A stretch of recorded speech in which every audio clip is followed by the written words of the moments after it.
Jadi ketika saya tahu kebenaran ini, saya mundur dulu dari gereja.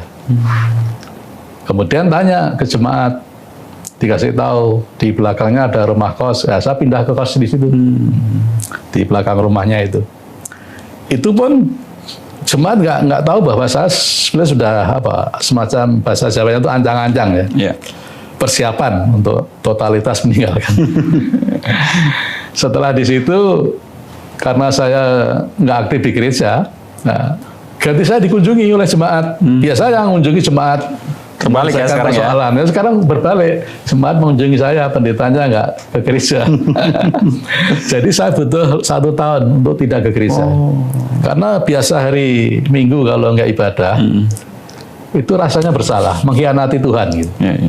Jadi latihan untuk tidak bagaimana lepas, untuk tidak menyebut Yesus Tuhan itu juga sulit. Untuk menyebut Yesus gitu nggak berani gitu. Bagaimana menghilangkan perasaan-perasaan itu hingga sampai 1 tahun. Setelah 1 tahun saya merasa lepas, barulah saya memutuskan untuk bersyahadat-tain. 2 syahadat. Jadi jangan syahadat. C5 juga syahadat, tapi cuma satu. Syahadat-tain, syahadat pada Allah, dan yang kedua syahadat Rasul itu tadi. Nah setelah saya bersyahadat, nah, pas eventnya itu buka bersama ya di salah satu masjid, dipimpin oleh Bapak Ketua KUA waktu itu. Saya bersama 3 orang, ya, juga seorang misi semua. Nah, kemudian keluarga tuh mulai juga nggak enak ya.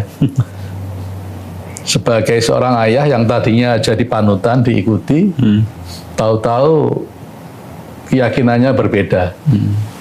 Ya saya menawarkan ke istri saya untuk 1 tahun latihan tidak bergereja.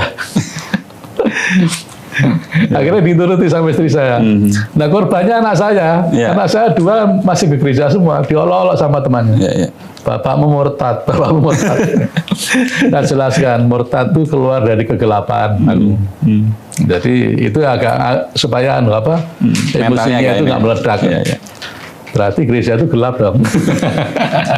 Ya, karena yang mengatakan murtad itu warga gereja. Kalau dia katakan murtad dari gereja, berarti keluar dari kegelapan, ya berarti gereja itu gelap. Setelah 1 tahun, istri saya mulai berani memulai Islam. Itu pun ada kejadian lucu ya, pas Idul Fitri ya. Karena masih terbiasa nyebut Yesus. Saya kan duduk di kursi panjang gitu. Istri saya nggak tahu, saya duduknya di ujung. Ketika saya berdiri kan terbalik gini. Itu bukan istirja. Sudah pakai kerudung, disaksikan orang lain, teriaknya, ya Tuhan Yesus. Kamu sudah pakai kerudung ya? Disaksikan orang ya? Enggak ada orang? Ya, ada orang menyaksikan mungkin nggak perhatian. Yang keluar itu apa? Istirjanya. Istirjanya belum terbiasa innalillahi itu belum. Itu kejadian lucu. Jadi emang suasana keluarga emang nggak enak. Nggak perlu saya ceritakan. Ada pertikaian, ya pasti ada pertikaian. Nah, ketika saya menganjurkan penghargaan, anak-anak saya dalam pialanya piagamnya itu diselamatkan semua.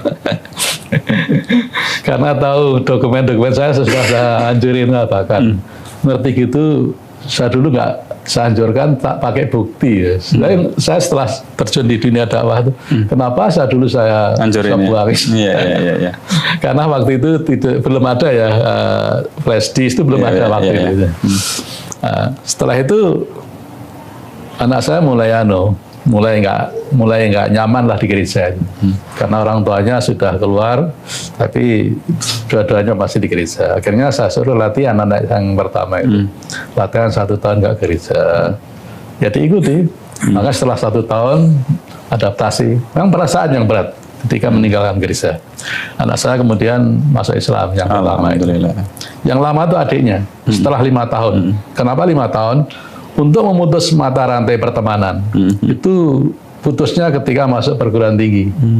Jadi teman dari SD sampai SMA itu lepas semua. Nah, maka setelah masuk perguruan tinggi baru minta disyahadatkan. Lingkungan baru ya. Ya.